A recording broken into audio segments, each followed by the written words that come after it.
China practical প্রথম থেকে, ওদের এই ফিলোসফিক্যাল ডিসকাশন নাই, কিন্তু তার মানেই একটা এপিস্টেমোলজি ওরা ফলো করে, সেটা হলো যে প্র্যাকটিক্যাল জগতের সমাধান, সলিউশন ইত্যাদি তাদের খুব প্রবল ছিল, কনফুসিয়াস থেকেই প্রবল ছিল। কেউ কেউ তাকেই ফাদার অফ ব্যুরোক্রেসি বলে, মানে যে ব্যুরোক্রেটিক সিস্টেমটা গ্রো করার পিছনে পৃথিবীতে তিনি ফার্স্ট অ্যাডভোকেট করছেন, রুলস তৈরি করবে এবং রুলসটাকে পালন করবে। এটাই হচ্ছে ন্যায্যতার উদাহরণ। তুমি মানুষের অ্যাফেয়ারে মন দাও, ডোন্ট বদার অ্যাবাউট স্পিরিটস। আগে লাইফ নিয়ে ভালো করে বুঝো, তারপরে পরবর্তী লাইফ নিয়ে চিন্তা করো।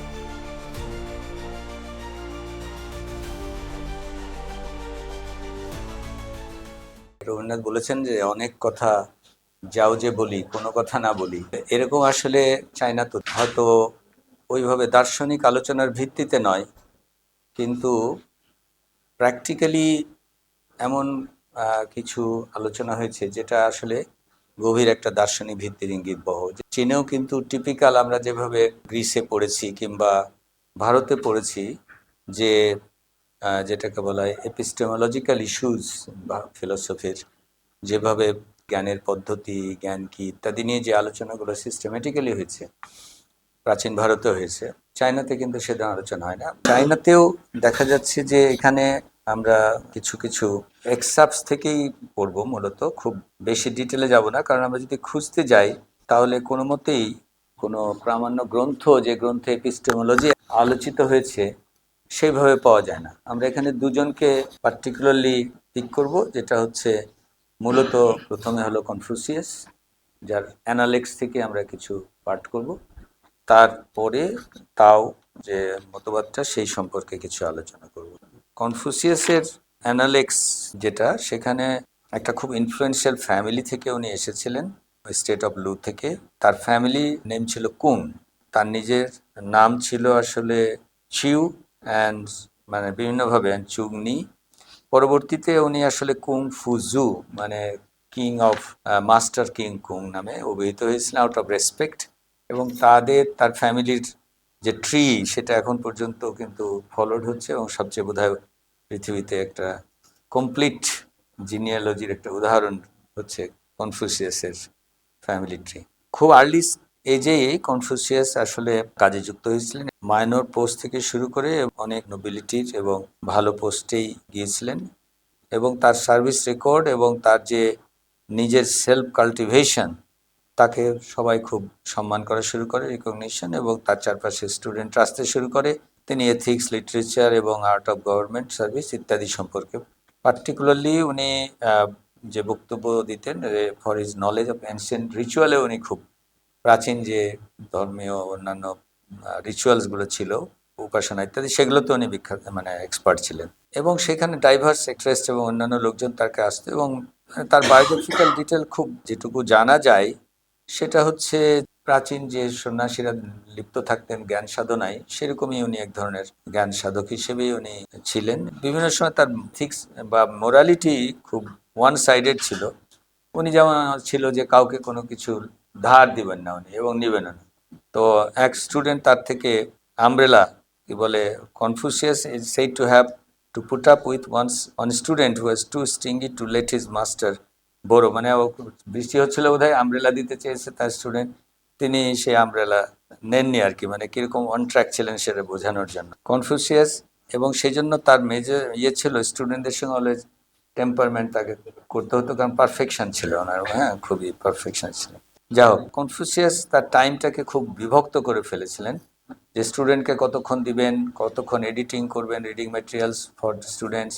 এবং এই গভর্নমেন্টের মানুষকে উনি শুধু করতেন না, সরকারের যারা পদে রয়েছেন তাদেরকে তার আইডিয়া গ্রহণ করার জন্য পার্সুয়েট করবেন, হ্যাঁ তাদেরকেও চেষ্টা করবেন। যদিও শেষে উনি হয়তো ফেল করেছিলেন, যে পারেননি বেশি উদ্বুদ্ধ করতে, কিন্তু তারপরেও আমরা বলবো যে উনি একটা বিরাট লিগাসি রেখে গেছেন, এবং যেটা আজ পর্যন্ত আমরা কিন্তু তাকে স্মরণ করছি। এবং 5th সেঞ্চুরি বিসিতে যারা গ্রেট, আমি আগেই বলেছি, একই সঙ্গে গৌতম বুদ্ধ, একই সঙ্গে কনফুসিয়াস, একই সঙ্গে সক্রেটিস, একটা বিরাট মানে সেঞ্চুরি পার করেছে এই সময়ে, এবং তাকেও কিন্তু আমরা স্মরণ করছি।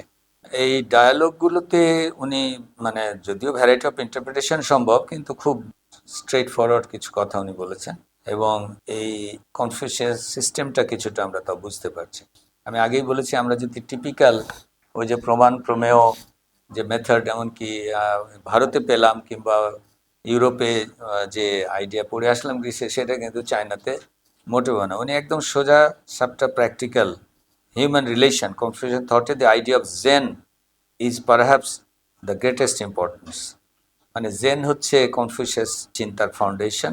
এই যে আইডিয়াল রিলেশনশিপ এবং হিউম্যান বিইংস, তার মানে সোসাইটি, যেটা আমরা আলাপ করছিলাম পলিটিক্যাল, আসলে আইডিয়াল রিলেশন এবং জেনের চিহ্নিত দুইটা মানুষ দিয়ে কিন্তু, হ্যাঁ, যে এই যে চাইনিজ যে ক্যারেক্টার জেন, ওরা তো ছবি দিয়ে করে, the idea of symbols that form this character two human beings, এটাকে হলো জেন। এবং টু হিউম্যান বিইংস মানে রিলেশনটাকেই প্রকাশ করে যে আমরা কি সম্পর্ক। এবং সেই সাজেশন হচ্ছে ideal relationship between any two human beings, মানে তাহলে সোসাইটি, স্টেট, এটাই ছিল তার মেইন আসলে চাওয়া, হ্যাঁ, মানে হিউম্যান রিলেশন। এবং জেন সাজেস্ট যে আইডিয়াল রিলেশন সেটা হচ্ছে মহত্ব, ধরনের উদারতা, মানবতাবোধ, গুডনেস অফ ক্যারেক্টার, দয়া, এই যত রকম ভালো ভার্চু থাকতে পারে, গুণ থাকতে পারে, সেটা হলো জেনের মধ্যে থাকবে। এটাই ছিল তার আইডিয়াল, মানে যে central issue. The last sense is the one most frequently used to translate this term, মানে benevolence. In short, Zen is the perfect virtue of human beings. It is the only road to the peace and harmony of a society. যারা এই জেনকে ভালোবাসে তারাই কিন্তু ultimately হিউম্যানিটিকে এগিয়ে নিয়ে যায়। তাহলে এই মানে জেন কি এক্সিস্টেন্স আছে কিনা, ফাংশন করে কিনা, এইসব প্রশ্নে কনফুসিয়াস যেটার উপরে স্ট্রেস দিয়েছিলেন, stress the importance not only of internalizing principle, খালি পড়লে হবে না, এটাকে আসলে বাস্তবে প্র্যাকটিস করতে হবে। এটা ছিল ওনার অ্যানাদার ইয়ে। এবং উনি বলতেন স্টুডেন্টদের যে তোমরা এগুলো, এই যে গুড ফেথ, ম্যাগনানিমিটি কিংবা ডিলিজেন্স এবং কাইন্ড, অন্যদের প্রতি যে দয়ালু ব্যবহার করা, এগুলো তোমরা প্র্যাকটিস করবা এভরিডে লাইফে। উনি কিন্তু শুধু পাঠ বা মুখস্থ করার জন্য এটা বলতেন না। এবং মানে যেটাকে বলা ইউনিভার্সাল লাভের কনসেপ্টে অলমোস্ট এটা একদম প্যাশন, এটা যেভাবে গান্ধী বা ওরকম মহৎ মানুষরা যেটা ইউনিভার্সাল মানে একটা আবেগে রূপান্তরিত করে ফেলতে চান, উনি almost when he summed up his own exposition, এটা অনেকটা প্রফিটিক এক ধরনের প্যাশন তৈরি করেছিলেন। লাভ, লাভ ম্যানকাইন্ড ইউনিভার্সালি, এটি ছিল আসলে তার একটা খুব বড় বিষয়। এবং কনফুসিয়াস যে জেন খালি মেটাফিজিক্যাল কোনো অ্যাবস্ট্রাকশন না, এটা প্র্যাকটিক্যাল লাইফের জন্য প্রযোজ্য। এবং jen close for everyone to grasp the difficulty, যেটা উনি দেখেছিলেন few people could remain firm, এটা মানে হয়তো একদিন প্র্যাকটিস করে আরেকদিন করে না, এইটা উনি চান নাই। উনি চেয়েছিলেন যেন এটা তার শিষ্যদেরকে যে এটা প্র্যাকটিস করতে হবে। তাহলে এটা অলমোস্ট একটা রিলিজিয়াস টোন চলে আসে, কারণ রিলিজিয়ানও তো বলে যে লাভ এভরিবডি, হ্যাঁ, মানে ম্যানকাইন্ডের ভালো করো। তো এই ধরনেরই একটা প্রবণতা তার মধ্যে ছিল। উনি পরিষ্কারভাবে বলছেন যে good man sacrifice their lifes in order to maintain Jen, that never would they alter Jen in order to survive any crisis. মানে সবসময় এটা তারা পালন করবে, এই যে জেনের যে উদাহরণ। এবং এই প্রিন্সিপলে তাহলে more than religious relative standards না, এটা হলো একটা পার্মানেন্ট স্ট্যান্ডার্ড। তোমরা বুঝতেই পারছো যে এটা কোনো র্যাশনাল এক ধরনের চিন্তা থেকে একটা বিলিভের মতো রূপান্তরিত হয়েছে। কাজে আমরা এটাতে খুব বেশি যাব না। আমি আগেই বলেছি যে এখানে যদি আমরা খুঁজি যে প্রমাণ পদ্ধতি ইত্যাদি, তাহলে আমরা হতাশ হব। চায়নাতে এই আলোচনা খুব কম, বাট ওই যে অনেক কথা যাও যে বলি, কোনো কথা না বলি, চায়না প্র্যাকটিক্যাল প্রথম থেকে, ওদের এই ফিলোসফিক্যাল ডিসকাশন নাই। কিন্তু তার মানেই একটা এপিস্টেমোলজি ওরা ফলো করে, সেটা হলো যে প্র্যাকটিক্যাল জগতের সমাধান, সলিউশন ইত্যাদি তাদের খুব প্রবল ছিল। কনফিউসিয়াস থেকেই প্রবল ছিল। মেটাফিজিক্যাল আলোচনা তাওতে যতটুকু আছে কনফিউস তাও নাই।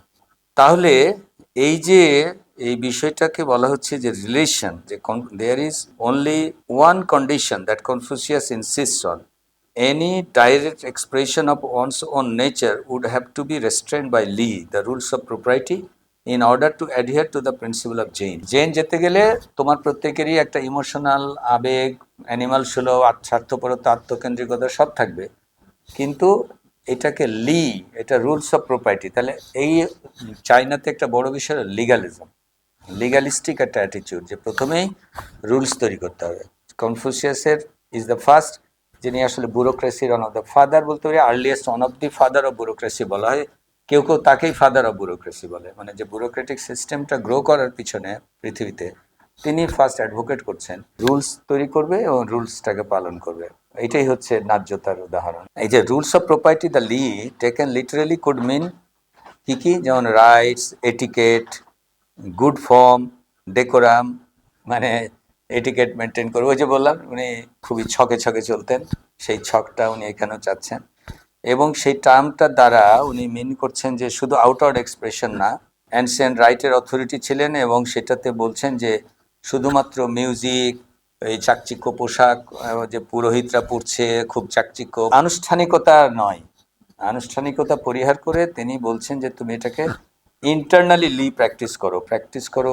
এবং এই যে if man does not know Li, he does not know how to behave like a man, তার ছেলেকে বলছেন উনি, যে যদি তুমি লি প্র্যাকটিস না করো তাহলে ম্যান হলে না।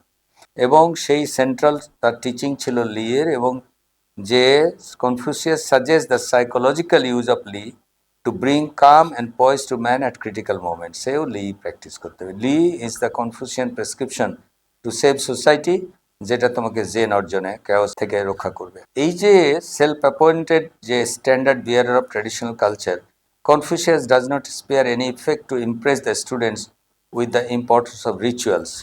রিচুয়াল উনি করতেন, পুরনো রিচুয়াল এগুলো করতেন, অ্যান্ড এগুলো করে কনফুসিয়াস পয়েন্টস আইডিয়াল ম্যানদের কথা বলেছেন কিছু কিছু আগের, আমি একটু করে স্কিপ করে যাচ্ছি। এবং সেখান থেকে Confucius points inching to a picture of the ideal man. This perfect man has a thorough understanding of jen and constantly practises it. He acts always according to li, একজনের কথা বলছেন, rules of property, and so much a part of his nature that he never can violate them. এবং এখান থেকে উনি ultimately, while the petty minded people think of profit, he, the Chen Zhu, is always mindful of what is right, মানে যিনি আদর্শ মানুষ। He may not possess much technical knowledge about details, but his mind is capable of grasping what is essential and significant. Above all, the Chun through treasures and seeks the Tao. এই তাও আর তাও তে চিং এর তাও কিন্তু আসলে এক না, এইটাই হচ্ছে তার তাওটা কি। The Confucian Tao is মানে লক্ষ্যটা কি, Tao is vastly different from the Tao of mystic Taoism. এটা কোনো মিস্টিক তাও না, মানে আদার ওয়ার্ল্ডলি তাও না। Confucius speaks of Tao of the ancient sage kings, meaning the way to an ideal government and society. মানে পুরনো মানে যারা সেইজ বা সন্ন্যাসী বা মানে জ্ঞানী ব্যক্তি, তাদের রেফার করে বলছেন যে এই তাও হচ্ছে, তাও দিতে পারে কে, ওই যে প্লেটোর মতো একমাত্র রাষ্ট্র ন্যায্য হলে মেম্বাররা ন্যায্য হয়। কনফুসিয়াসও বলছেন যে ideal government and society way, capital W, capital way, হ্যাঁ, এই way to ideal government and society, এটাই হচ্ছে তাও, পথটা হচ্ছে সেটা, not other world. Of the tao of a virtuous man, meaning the right way of being a man, এটাই হচ্ছে তার তাও, তার মুক্তি। At times, Confucius treats the word Tao as another name for righteousness and sagacity, মানে প্রায় সাধুত্ব, as he does with Zen. Confucius also speaks of Tao with occasional cut burst of pious feeling. Thus, we hear him declare, "He who hears of Tao in the morning may die content at the night." In this instance, Confucius does come close to expressing a religious dedication. মানে উনি কোনো prophet না, কিন্তু ওনার কথাবার্তার মধ্যে এক ধরনের religious ফিলিংয়ের মতো, যে যে মর্নিংয়ে তাও অর্জন করে সে সন্ধ্যায় মানে হ্যাপিলি মারা যায়। কিন্তু অ্যাজ এ হোল ওনার কোনো আউটওয়ার্ড, মানে খানিকটা গৌতম বুদ্ধের কথা চিন্তা করো, বুদ্ধ এই ওয়ার্ল্ডেই যা মুক্তি এই ওয়ার্ল্ডেই খুঁজছেন, হ্যাঁ, সেই এইটা কিন্তু কনফিউসিয়াসের মধ্যে ছিল। তাকে জিজ্ঞেস যখন করছে, আমরা পরের প্যারায় দেখব যে অন দ্য হোল কনফিউসিয়াসের silence on the supernatural is eloquent, মানে অতি প্রাকৃত দেবতা বা ঈশ্বর বা অন্য বিষয়, সেটা কথা সুপার ন্যাচারাল, ন্যাচারালের বাইরে উনি খুব ট্যাক্টফুলি সাইলেন্ট থেকেছেন, কিছু বলতে চান না। In the Analects he does not defend not does he attempt to destroy, মানে একদমই যেটাকে বলা হয় অ্যাগনস্টিক্স, যে ডিফেন্ডও করেন না, ডিস্ট্রয়ও করেন না। সুপার ন্যাচারাল নিয়ে উনি সাইলেন্ট থাকতে চান, উনি ডিস্ট্রয়ও করেন না, ডিফেন্ডও করেন না। হি does not defend not does he attempt to destroy the prevailing ideas about the world of spirits, কারণ তখনও তো ওখানে আত্মা, স্পিরিট, দেবী কনসেপ্ট তো ছিলই। ইনস্টিড হি আনইকুইভোকালি, মানে দ্ব্যর্থহীনভাবে, instructs his disciples to keep their minds on the affairs of men, মানুষের অ্যাফেয়ারে, জাগতিক অ্যাফেয়ারে মন দিতে বলছেন ডিসাইপলকে, and not to be bothered by questions about the spirits. মানে উনি ওইটা নিয়ে ইয়েও করেন না, আলোচনা করেন না যে এটা মিথ্যা, ভুল তো বা কিছু না, কিন্তু উনি বলছেন তুমি মানুষের অ্যাফেয়ারে মন দাও, don't bother about spirits, not to be bothered by spirits, supernatural নিয়ে চুপ থাকো। He informs them that they must first learn enough about life before they enquire into life here after. আগে লাইফ নিয়ে ভালো করে বুঝো, তারপরে life, পরবর্তী লাইফ নিয়ে চিন্তা করো। And he himself throughout his life remained too busy studying this world to deal with the other world. মানে এই ওয়ার্ল্ডই উনি মোর কনসেন্ট্রেট করেছেন। When his student asks him, যখন স্টুডেন্ট জিজ্ঞেস করেছে যে about the relation between the rites and the spirits, কনফুসিয়াসের answer ছিল যে is that since sincerity is the essence of the rituals, one must conduct the sacrificial rites to one's ancestor as if they were present, and to the spirits also as if they were present. যে তুমি যখন পুজো আর্চা উপাসনা করছো, মনে করো কিছু তুমি কি বলে দিচ্ছ, তুমি ভাবছো যে তোমার প্রাচীন ওই যে দেয় না, ভোগ দেয়, এটা দেয়, সেটা দেয়, তুমি সিনসিয়ারিটি কিন্তু থাকবে তোমার, সিনসিয়ারিটি একটা গুণ, তুমি এমনভাবে দিবা as if they are present. দেবতাকেও যদি তুমি কোনো উৎসর্গ করো, কোনো কিছু দাও, as if they are present, মানে সিনসিয়ারিটি করো। So says Confucius, one should not go, এর বাইরে আর কিছু যেও না। ইট ইজ এনাফ, ওনার ল্যাঙ্গুয়েজ কোট করে, to respect the spirits and stay away from them. খুব মানে ইন্টারেস্টিং ডায়লগ, হ্যাঁ, যে তুমি it is enough to respect the spirits and stay away from them, যে রেসপেক্ট করে দূরে থাকো। তার মানে খুবই ট্যাক্টফুলি, এই যে তার small wonder that one of his disciples declared his disappointment in trying to learn কনফুসিয়াসের এক্সপোজিশনস অন হেভেন্স ওয়েজ। শিষ্যরা কেউ কেউ এসেছিল যে হেভেনের পথ, পরকালে মুক্তির পথ পাবে তার থেকে, তা কিন্তু উনি হতাশ হয়েছে তারা, হ্যাঁ। এবং Confucius may be suspected of dodging the question, he may also be suspected of having no formulated ideas about the spirits, but he cannot be accused of total silence on the question of heaven. For in many passages in his book, Confucius refers to heaven sometimes as an invincible moral force, at other times as supreme being, willful and purposeful. সোজা কথাই বিষয়ে মাঝে মধ্যে উনি বলেছেন, but this is not his main objective. এটা তাহলে খানিকটা আমি যখন চিন্তা করি গৌতম বুদ্ধের সঙ্গে, বুদ্ধও কিন্তু বলেছে ওই সম্পর্কিত আলোচনা নিষ্প্রয়োজন, আত্মা, ঈশ্বর ইত্যাদি। মনে আছে উনি বলেছেন যে আমার নির্বাণ হলো এই পৃথিবীতেই, হ্যাঁ, মুক্তি, দুঃখের সাইকেল থেকে মুক্তি। তাহলে এই ভাবে উনি আসলে কনফুসিয়াসের যে মেইন টিচিংগুলো আমরা আসলে বুঝতে পারছি যে উনি আসলে কি বলতে চেয়েছেন। এবং কনফুসিয়াসের remark about man born with knowledge is extremely provocative, but unfortunately the analects does not yield any adequate exposition. Confucius' view of knowledge, হ্যাঁ, যে কেউ কেউ বলে যে উনি বলেছেন যে হ্যাঁ নলেজ নিয়ে আমরা জন্মগ্রহণ করি, লাইক প্লেটো যেভাবে বলেছেন, হ্যাঁ, কিন্তু এটার কোনো বড় ব্যাখ্যা পাওয়া যায়নি। এবং in discussing how to study, Confucius acknowledge his own intention to observe and commit to memory what is observed. কিন্তু প্র্যাকটিক্যালি উনি কিন্তু অবজার্ভ করতে পছন্দ করতেন, অবজার্ভ করে মেমোরিতে নিতে পছন্দ করতেন। তাহলে উনি যে অবজার্ভ ছাড়া, যে প্লেটো যেটা বলেছিল অবজার্ভ করো না, মনের থেকে তোমাকে, মন তোমাকে রিকালেক্ট করাবে, মানে ওই যে ইন্দ্রিয়কে ছোট করেছিলেন, কনফিউশিয়াস তা করেন নাই, because he confesses that he cannot do anything without knowing about it first. আগে না জেনে উনি বলতে পারছেন না। When these statements are examined together, Confucius does hint at the possibility that some people are born with knowledge, hence these people can act spontaneously without the effort of learning how to act. তো সব কিছু মিলালে হয়তো তার মধ্যে দ্বৈততা ছিল, but Confucius carefully declines the company of people of such super, বলছে কিছু মানুষের হয়তো সুপার ইন্টেলেক্ট থাকে, যারা হয়তো কিছু না জেনেই ভিতর থেকে জানতে পারে। But Confucius carefully declines the company of people of such super intellect.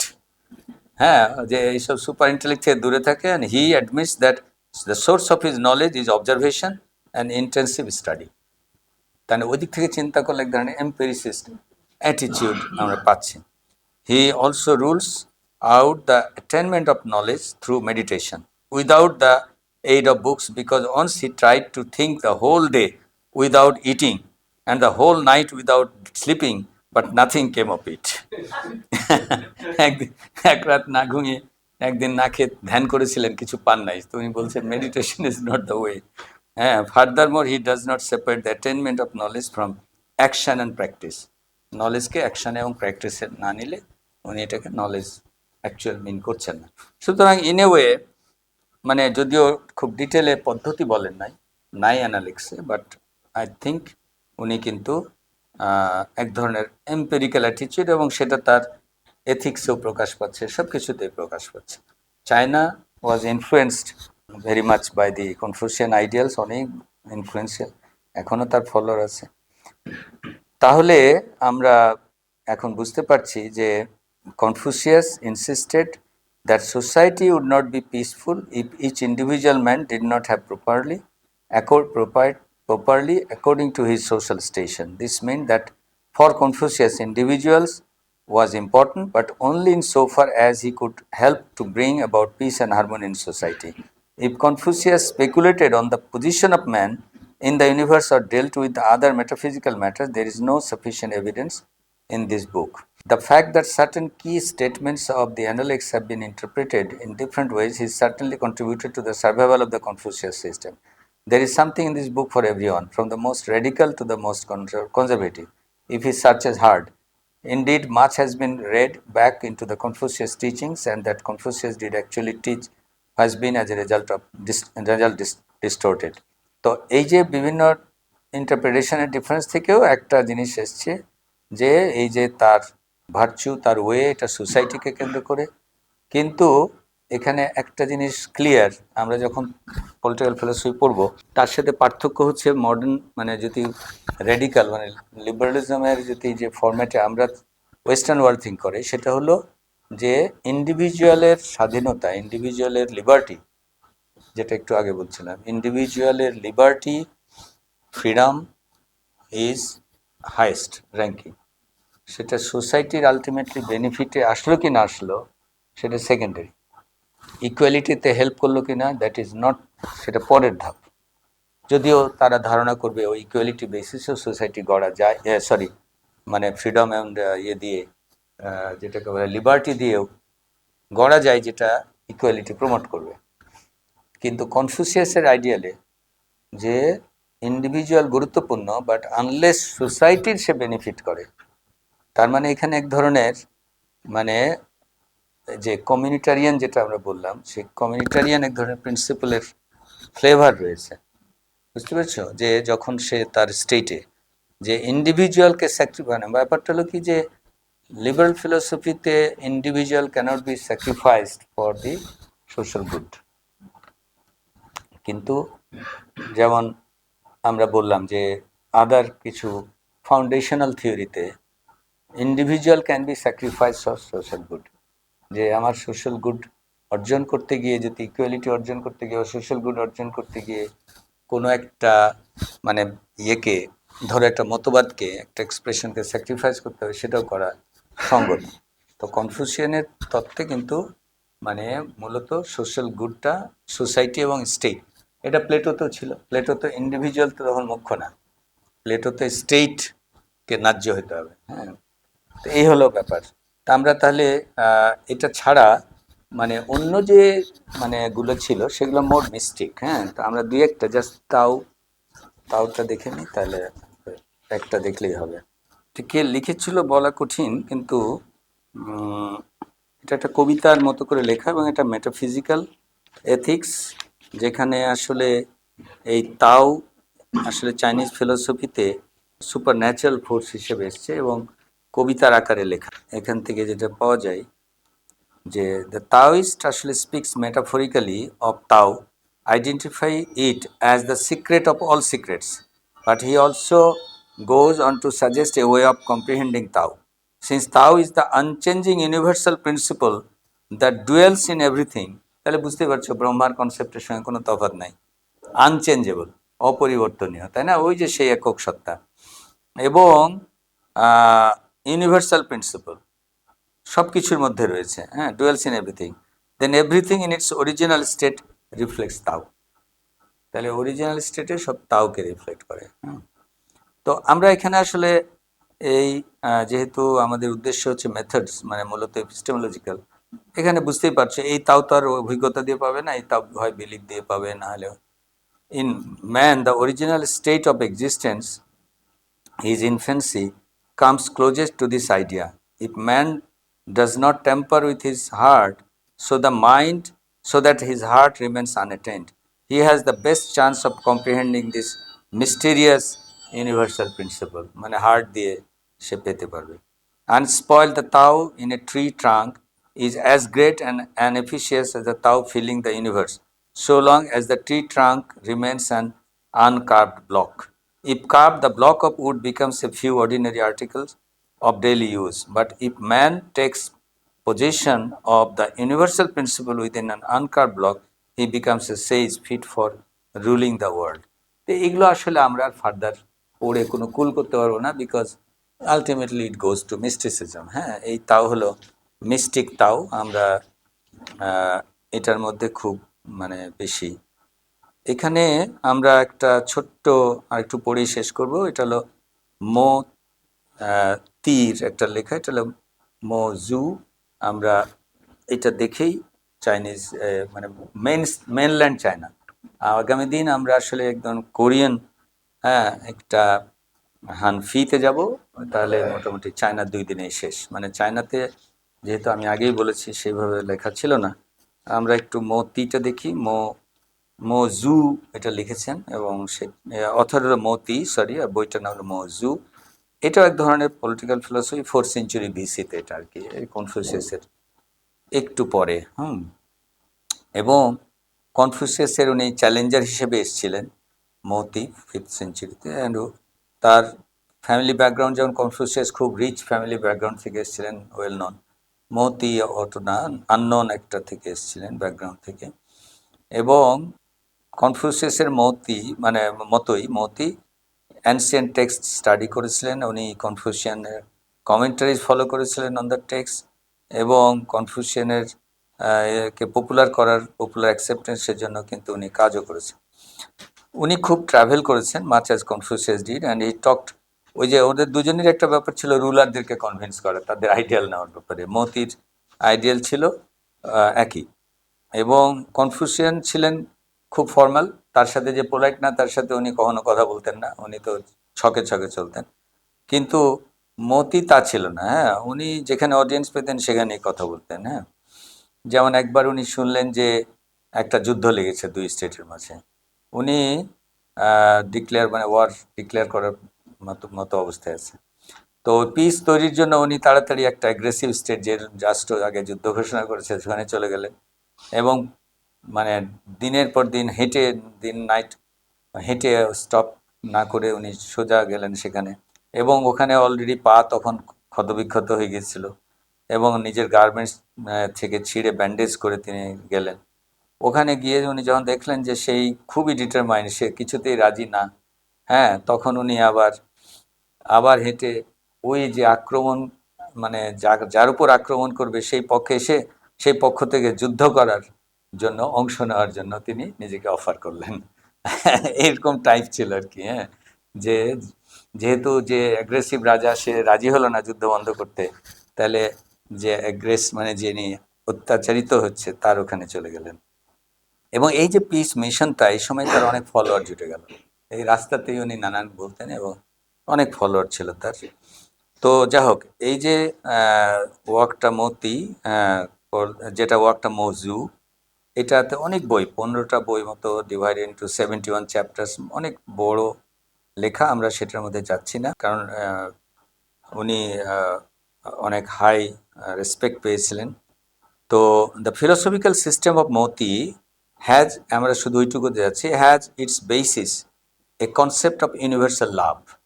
কনফিউসিয়াসও universal love ছিল, কিন্তু উনি এক প্র্যাকটিক্যাল লাভ আর স্টেট গঠন, ব্যুরোক্রেসি, স্টেট, হ্যাঁ, এবং সেখানে মানে প্র্যাকটিক্যাল সোসাইটি গঠন ইত্যাদিতে মনোযোগ দিয়েছিলেন।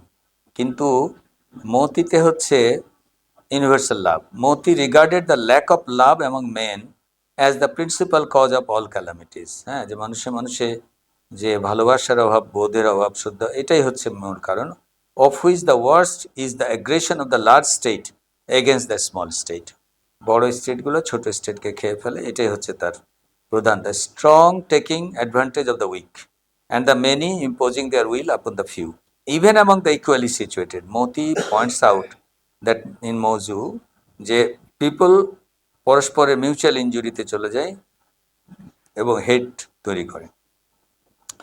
মতি তখন বলছেন, is it out of people's loving others and wanting to benefit others that they behave this way, যে আমরা আসলে পিপলস মানে যে মানে এগুলো হারিয়ে ফেলেছি। He objects to the Confucian doctrine that one must love one's parents more dearly than the kin of others and his own state more than the fatherlands.